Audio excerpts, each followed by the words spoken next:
Welcome to Not Milk Never Milk. Subscribe if you're lactose intolerant. You begin by collecting the physical or printable answer sheets and confirming optical clarity. Using consistent pens or pencils reduces recognition errors.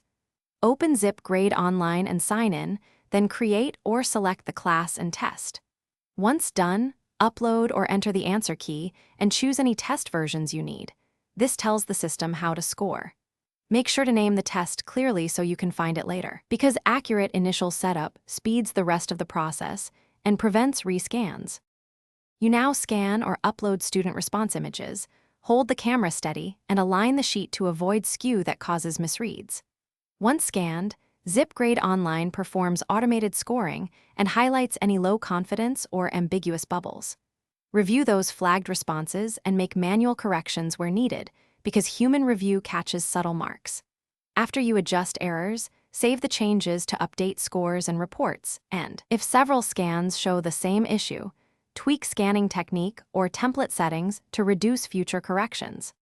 You finish by exporting results to CSV or syncing with your LMS. Verify student ID in sections before finalizing grades so there are no mismatches. Once exported, use Zipgrade Online's filters and item analysis to identify class patterns and difficult questions for reteaching. If you encounter failed scans or widespread misreads, rescan the affected pages, improve lighting, or reprint forms with clearer registration marks. This single troubleshooting tip often fixes most errors and prevents repeated rescans across the class. Thanks for watching. If this was helpful, leave a like and consider subscribing. See you next time.